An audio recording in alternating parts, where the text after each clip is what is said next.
Hello, I'm Gia Mills and I've been a celebrity makeup artist for the past 20 years. I'm also the founder of a sweat-friendly cosmetics brand and I am fascinated by appearance politics and the incredible power of makeup.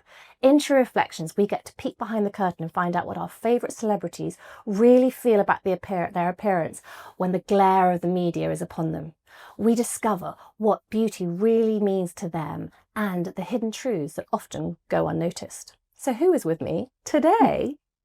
Today, my guest, we raise a toast to her every Saturday morning on Saturday Kitchen. But away from the wine, on a weekday, you can find her with a cup of tea writing one of her brilliant novels, including her brand new book, Under a Riviera Moon, which I'm loving, out by now. So please welcome to True Reflections, not just a knackered mother, but a beautiful knackered mum who started her life going to space to defend the galaxy. It's Helen McGinn. Hi, Gia. Hello. How are you, darling? Really lovely to see you. And I am so excited because you and I met, did you know it was 30 years ago? Oh my, Or 31 years ago. was it really? Yes. That is extraordinary. Literally, they do say the age that you first meet someone when they're a grown-up, not when they're like Day. 3 or 4, when you're a grown-up is how you always see them. Oh, And you just look so well and gorgeous and glowing. back at you. Oh, thank you. Honestly. I love a sort of girly sort of like loving of like appreciation. But Yeah. But thank you for coming on. And I'm really excited because I knew you 30 years ago and there's a lot that's happened since then. Yes. But I think we were in the same circle of friends. Uh-huh. I know you quite well, but not that well. And I'm just intrigued to know from a beauty point of view, what did, at uni, at school, what did beauty look like? What inspired you? Who did you look to in beauty growing up? Well, I think probably, as a lot of people must have had as well, I just remember my granny's dressing room table was a thing of absolute joy because she had all her lotions and potions and powders. It was that classic dressing table with the mirror. I love those mirrors. And you would go in and just smell, smelling the creams or smelling the perfumes. I always loved that.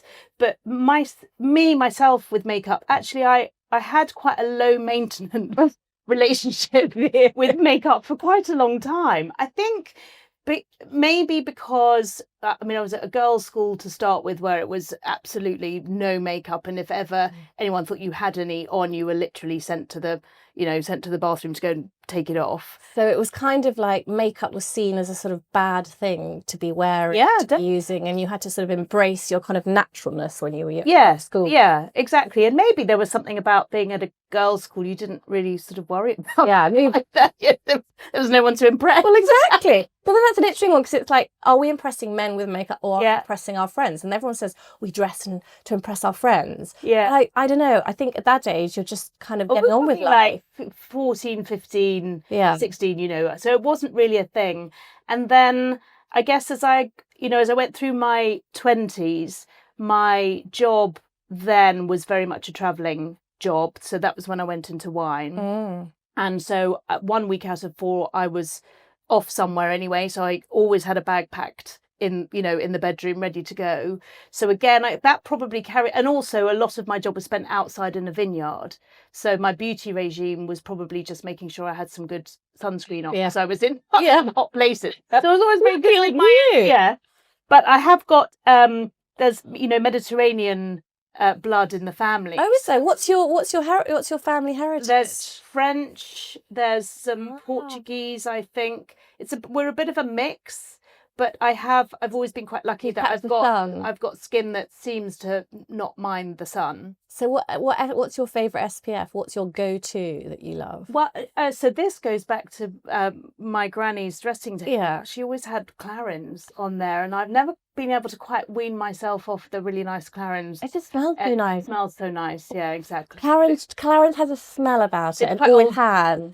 Old school, but it's kind of like it got it right very early on. Yeah. And that's why I think, we don't stop liking a certain smell. Yeah. If a smell is good, it's always good and it's very timeless. Yeah. But also, I guess probably because of what I went into, for me, smell is so evocative. Like, with the wine, I always think that you smell a certain smell and it does have the power to transport you back to a place or a time in your life that you love. Isn't it a part of your brain? There's a part in your brain that's very close to memory. The smell, is it olfactory? Olfactory.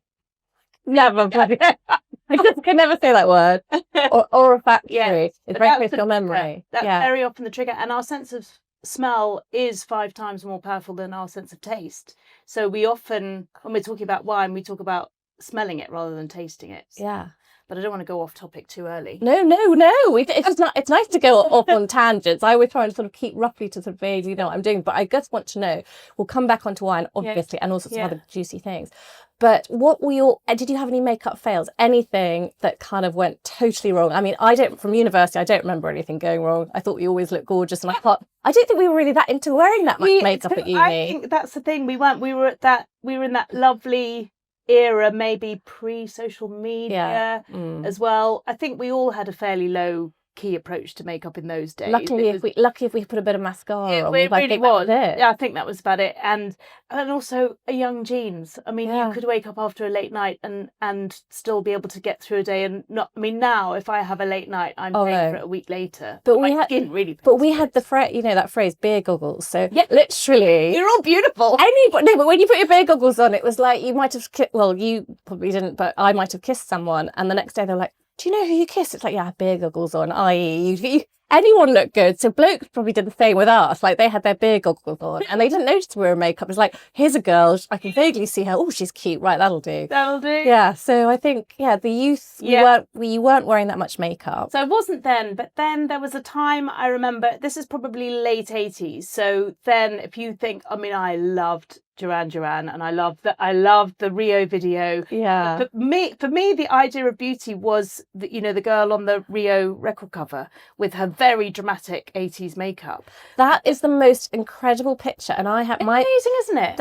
There's an artist, and I was looking it up the other day because on my brand, our aesthetic is basically that. It's kind of retro, isn't it? Retro 80s, kind of that sort of go faster, Athena poster look. Yeah. It's just really cool. Yeah, very, very much. So it was that sort of vibe, and I do remember having a brush with the whole blue and pink eyeshadow. Blue on the bottom, pink on the top.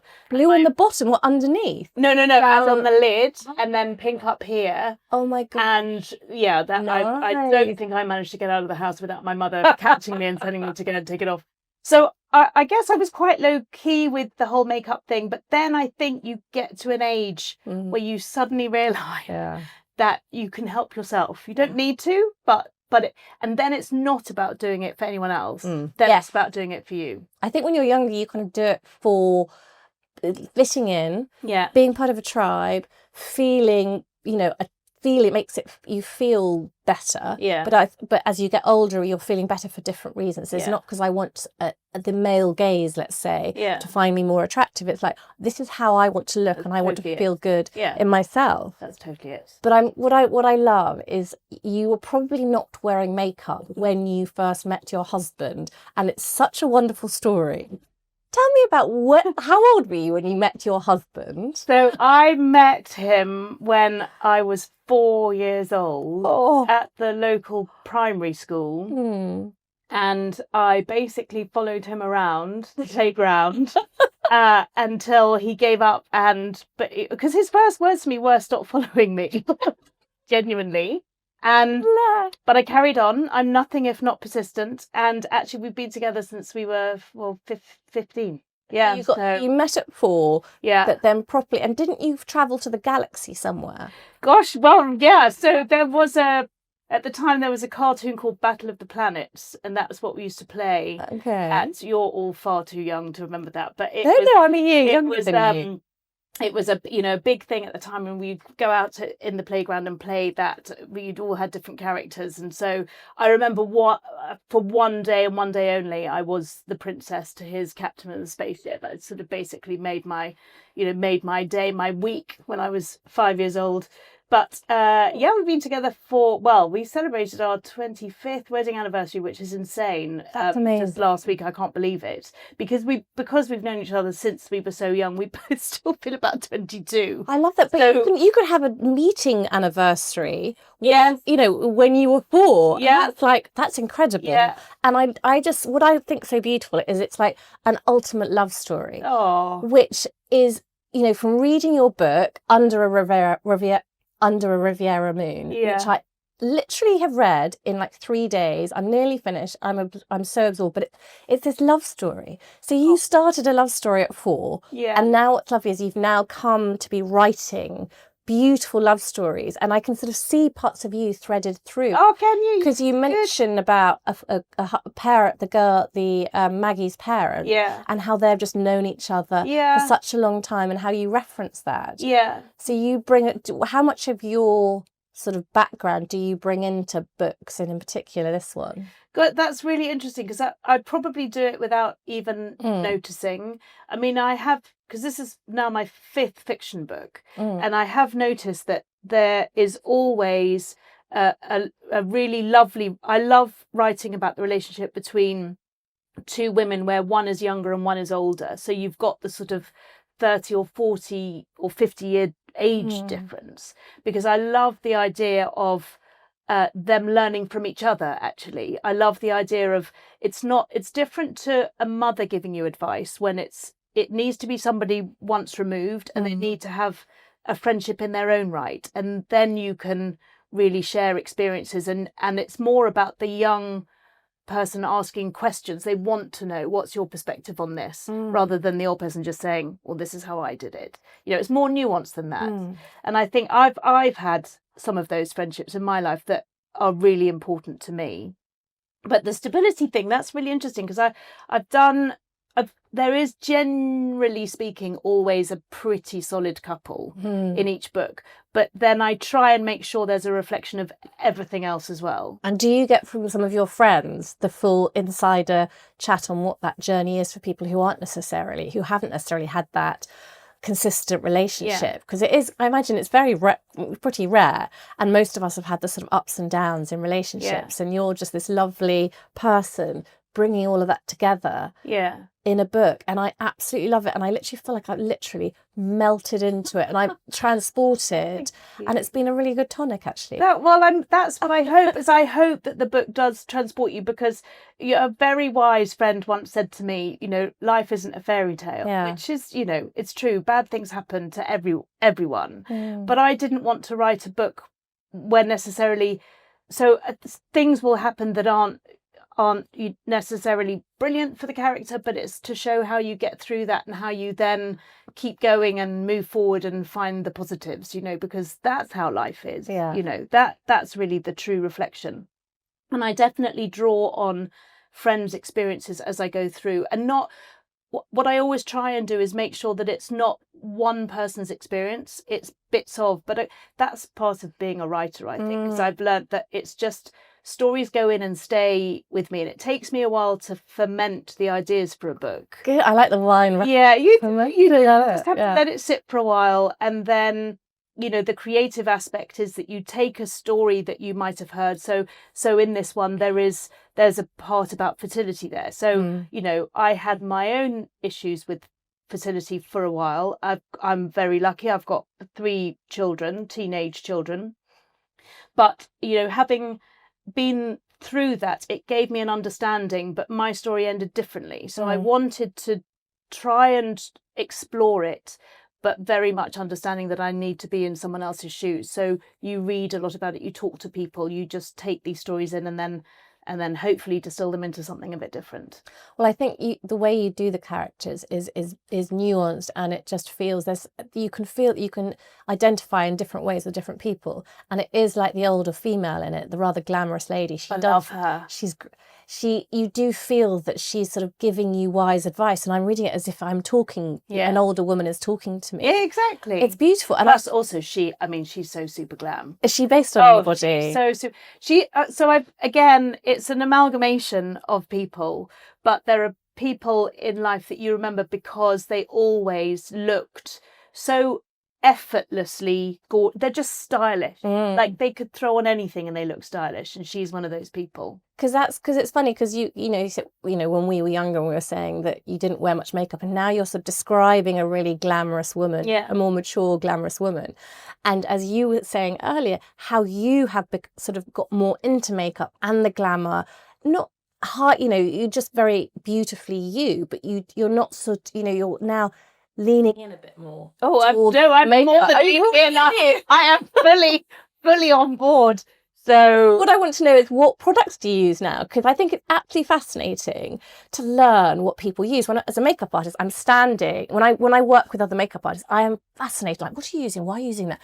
As much as I love finding out what other people use. So tell me, what are your main go-tos these days? You can't live without some of your makeup back. So I would say, because I do like to chop and change and try different things. So apart from the Clarins SPF, which is exactly a lifelong love affair. But other ones, there'll be things that actually are used on me that I'll take a photo of and then go and try myself. But at the moment, I would say the Bobbi Brown Vitamin E, the face base, first thing in the morning. Quite a few people love that. Love that. I've had a few people. I think because it's got a very lovely cooling action as well, and because sometimes my mornings are very early. If I'm doing telly, I'm up at 4:30 or maybe 4:45 in the morning, and as a woman very firmly in menopause, sleep isn't always brilliant. So to get up and put something like that on your face just feels like a drink that seeps into your skin. My skin literally just swallows it up. So that would be absolutely one of my go-tos. I love, again, this is just because I happened to be walking through Boots and I'd forgotten my lipstick and I only had 2 minutes, but I ended up being helped by the most amazing woman on the Dior counter. Now, normally I would never spend that much on an eye, an eye pencil. Yeah. But the way she was putting up my hand, as soon as it was on the hand, I was like, well, it's just so easy to. As soon as you put, there's a thing about when you put products actually on people's skins, even their hand, they're way more likely to buy. Definitely. Having my own brand, I know this. When you put a bit of product on someone, or you're actually touching it, you're so much more like, oh, I have to. But even though it costs probably twice as much as I would normally spend on an eye pencil, I've worn it so much more and loved wearing it as well, because you're going to put it on and it's going to stay. There's a joy. You don't have to worry about it. When you treat yourself to certain makeup things, it's like a treasure, and you're like, who's this? Yeah. But where do you tell me, where do you put your makeup on? Where do you put it on at home? Tell me where you put your makeup on, Helen. So if I am working on camera, then obviously I'm lucky enough that somebody else does that for me. So I will pitch up with absolutely nothing but the Bobbi Brown cream on, and then the rest is done. And I love that because I now understand what a brilliant art it is.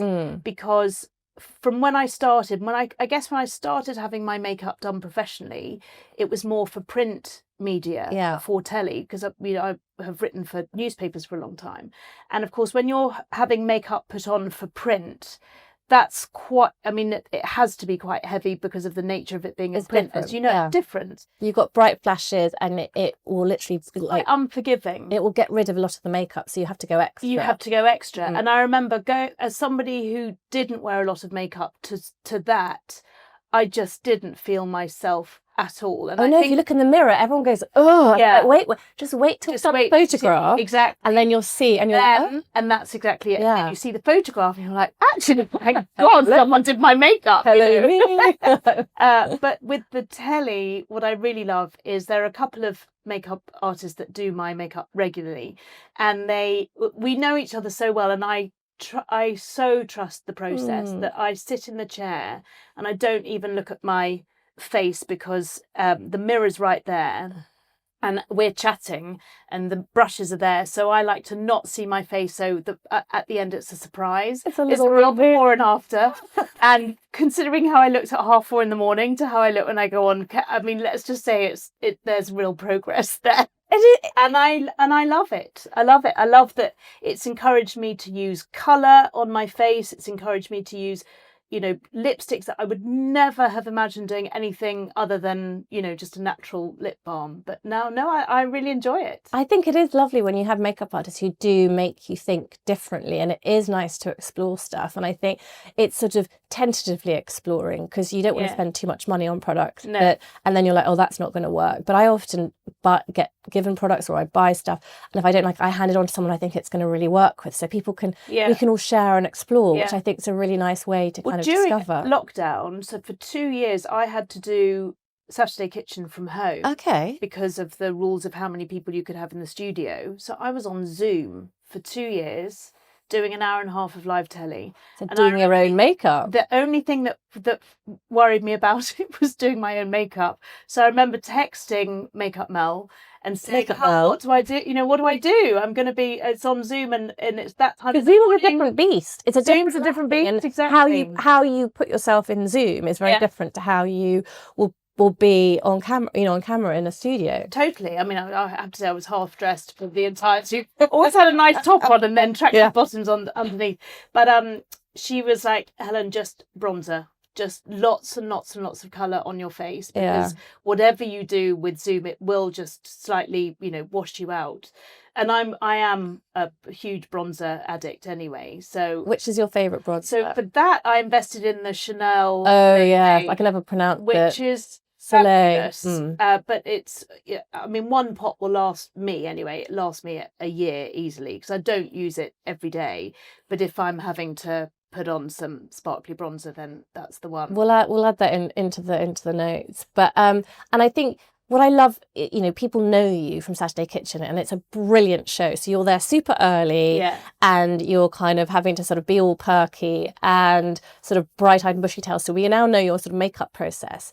And how long have you been on the show on Saturday Kitchen? So I've done Saturday Kitchen must be about 6 years now, I guess, that I've been doing that. And 2019 I started. And then, but my first telly actually was about 15 years ago, and I've started, it was, the blog had come out, the book of the blog had come out, so the Knackered Mother's Wine Guide had come out, and I remember getting a call from a TV producer who asked if I wanted to have a chat about being a wine expert on the Alan Titchmarsh show, which was a weekday. He had a chat show 5 days a week, I think, back in the day. And of course, the idea of going and talking about wine on telly once a week was so different. And because by then I'd left my job of being the wine bar, I'd had the kids, I was definitely ready to do something different. So I was working in wine, but the blog had started, which became a book. So when I got this call, I jumped at it and went for this meeting. And I remember sitting in this office with about 6 or 7 people and me, and no one seemed remotely bothered that I'd never done any TV in my life before. I'd had some media training when I was working for the big supermarket I worked at for years, but that was basically to answer difficult questions. So I just remember thinking, well, no one else seems bothered, so maybe I'll just go with it. So how hard can it be? Well, and here we are. A long time later. And so you had Alan Titchmarsh as your key. That was my learning. As your first one. Yeah, and I remember I had Nadia Sawalha was the celebrity chef on the same show. And Mike Tibbett is your current. Matt Tibbett, yeah. So Matt Tibbett is your guy now. So he's my guy now. So that's why Matt is so good at what he does, because he can do the cooking with his eyes closed, because that's what he does. So to be able to chop and chat at the same time, not everybody it's quite can do it. A thing. Yeah, and it's really interesting, because I think it's not until you see him doing it that you realise just how relaxed he is about doing what he's doing. I guess it's the same as talking about wine. So I genuinely don't get nervous about talking about wine because I'm talking about my specialist subject. But I do get ridiculously overexcited because I'm often sitting next to somebody that I have watched on telly forever, or read their books. And so I'm constantly starstruck. I'm constantly being told in my ear to shut my mouth because sometimes I just forget. Oh no, I think I love it. Who's been be staring at them. That's so funny. So if you had your very own show, similar to Saturday Kitchen, who would be your favourite guest presenter? Well, I'll tell you who has covered for Matt when he's been away, who, same thing, can do both and make it look really easy, is Angela Hartnett. Oh, yes. Yeah, she's brilliant. And again, because she's interested in people, so she'll be cooking away, but actually she's totally in the conversation. So she can do both, and not everybody can. No, it seems they make it look really effortless. Yeah, they do. But for you, I'm fascinated because you have to do, do your pairings, your wine, and your food. Yeah. I mean, do they sort of give you budgets? Do you just go home, and how does that process So work? I'm sent the recipes at the beginning of the week. So the 2 guest chefs, I will match the wines with their food at home. And so generally speaking, I'll have a pretty good idea about which wine I think will work the best, but sometimes it's not always the one that I go to straight away. Sometimes it's like a surprise. So the wines are sorted before we go on it, obviously before I get to the studio. So all my research is done. So all I need to do then is just talk about why the match works. But honestly, I feel like I have the most lovely job on television, because all I have to do is sit there, drink wine, pour wine, chat about it, enjoy the chat, and I get served amazing food. Amazing. Do you ever feel a bit tiddly when you're on air? No, I'm a professional. How do you not get tiddly? Because I will only small sip. Okay. Small sip. Has anyone ever got tipsy on the show? Okay. I can't say who, but a long time ago, and this was on the Alan Titchmarsh show, I remember there was a girl band on, and I poured the wine in the break because we were coming to our wine tasting next. And by the time we cut back and it was live, the wine had gone. Like all three of them had just, the whole lot had gone. So I was just like, just to tip a little bit at the bottom. I can't tell you who that was. No. But it was very funny. I like that. Those little insights. Yeah. Because you can't, get a bit sort of lightheaded. And what I love is how you describe wine. And in your book, Under Riviera Moon, which I as loving. I'm so you have lots of lovely references to wine, because you're in south of France, you're in Paris, and it's so like evocative. And when you talk about the wines, it's just like, oh, she's good at describing these. Oh yeah, she knows about wine. Yeah, well, I wanted to weave wine into my fiction, because I'd written the one and only wine book. I said I was only ever going to write one wine book, and I wanted to write like your starter wine book, because as you know, I joined the Wine Society at university, and that's what got me into it. We used to get lots of wine at university. Exactly. It was a good excuse to get free wine as a student. And in my decade, when I worked as a wine buyer for the supermarket, of course, I would always be asked by friends and family about what to drink and what to buy when they were in the supermarket. So I wrote that one book, but I always said, that's it, no more wine books. But I always harboured a secret desire to write fiction. So I found myself weaving wine into the story, because what I'm hoping is when you're reading this, you'll read about, someone might be sitting in a cafe, they'll have a glass of local wine, and I'll describe it just in a few words. Like, we're not talking a long paragraph, boring paragraph about wine, but just a few flavour references or smells. And I want you to then feel like you want to go and try that glass of wine. I do. Oh, that's good. Job done. Pan in the Old Town, when she's having a glass of wine, and it's a really, really strong one. Red, yeah. And the other heroine's like, oh, you haven't tried that wine, have you? And oh, I wonder what that tastes like. If I'm in Cannes, it makes me want to go to Cannes. It makes me want to drink those wines. Yeah. But it's great because you just give a little taster, for want of a better term, of that wine. So you're like, oh, I'm intrigued. That's the idea. But remind me the sort of, I'm really absorbed in the sort of the romance, but the sort of premise of the book. What's the kind of So the idea is of all the books I've done, I've mentioned wine, but this is the first time that I've actually gone all in and set it in part of it in a wine region. So this is partly set in Provence, hence Under a Riviera Moon. And basically it's a story of Maggie, who comes to a bit of a crossroads in her life, and chance throws an opportunity her way, which is to travel to Provence to meet an older woman who was a friend of her grandmother's, who's got a box of photographs that she wants to return, that she's found. And it's the friendship between Maggie and Allegra that really unfolds, and what happens in Provence. But it's a dual timeline. So we do go back to Paris and New York in the 60s, because I was always fascinated with the feel of the art scene in New York around that time. And I wanted to kind of basically explore that a bit more. So I thought, well, I'm going to make sure that Allegra is American. So we go back to New York and follow her story there. So, I mean, this to me it's the most challenging one I've written because of the dual timeline. You have to get things absolutely right, and there's a lot of research that goes into it. But I'm hoping that the writing wears the research lightly, because it's not a history lesson. It doesn't feel heavy. It's got a really light touch to it. I think it's very like a Kate Morton book, but way shorter and much sort of, I love a short book. Yeah. I like short chapters, because I fall asleep before I fit, and I can't go to sleep until I finish the chapter. But If my eyes are closing, that's it. And then So- brain the next night. It is, The next night you read a book and you're like, I can't remember what I read. it is. Pages. And then you're For menopausal women, I can tell you, because they're nice short chapters. But so that's your book. It's out now.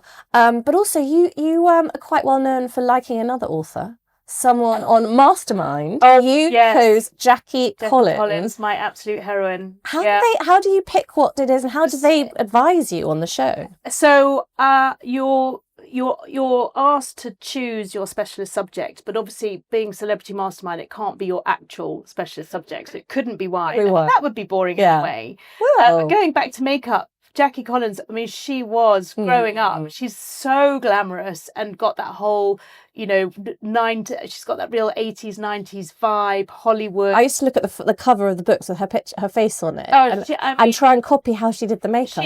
She's incredible, but also all her characters as well. Because I read her books because I think my mum had one on the bookshelf, and so I pinched that, read it. I think it was Lucky was my first one in the sort of late 80s maybe, or mid 80s, and then I basically read the whole Hollywood series and loved them because again the women were glamorous, but also they were unapologetic. They're not always likable, but that makes them interesting. They were really compelling. I used to love reading some of those. Completely. It was a different world. It just took you to another place, and you just felt completely sort of, I want to be a bit like that. And it's lovely to sort of, books can do that. They can bring that whole imagination to life. Well, and I hope that, the characters in my books, it's not about being saved by someone. Yeah. It's about figuring out yourself what you need to do in life to reach the point where you're going to be happy. So now, going back to the important discussion on beauty,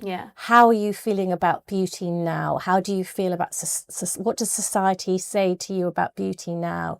And how are you feeling inside? So now I feel, like I said to you, I've really lent in, and I do it because it gives me confidence. It makes me feel like, when you've got cameras on you, the last thing I want to do is sit there worrying about what I look like, because I want to be present in the room. And if I'm worrying that, my makeup's wrong or my hair doesn't look right, but when somebody's done that for you, I know the confidence it gives me to just do my job really, as best as I can, because I'm not worrying about anything else. And then I basically just try and steal all the tips I possibly can from the brilliant makeup artists I meet, and try and replicate it at home. Not always to great success, but now it's fun. It's really fun. I mean, makeup should be fun. It is fun, and I think you've got this lovely innate confidence in you, and I think the makeup can help. But I think that's a thing inside you already, and it feels that. You've kind of said before that you just have this lovely confidence in yourself. Beauty now looks like that energy inside. Oh, well, thank you. I hope so. Well, Helen, it is. It's one of those things where sometimes sometimes you feel like you have definitely got to buck up and put a face on, and then it feels like hard work. But if you can just wake up and feel like excited about what you're going to do, excited about what you're going to talk about, who you're going to meet, then that's it. A massive thank you to Helen McGinn. Her book, Under a Riviera Moon, is out to buy now. That's it for True Reflections this week. If you enjoyed today's episode, please subscribe wherever you're watching or listening. You can find me across your social media by searching @True Reflections Podcast. You can also explore my Skin and Motion cosmetics range to help boost your confidence at skin.in.motion on your social media channels. I'll be back next week with another celebrity to talk through their beauty experiences, their favourite products, and delve deeper into how the ideals of beauty shapes not just our physical appearance, but the core of our identities. Until then, have a lovely week.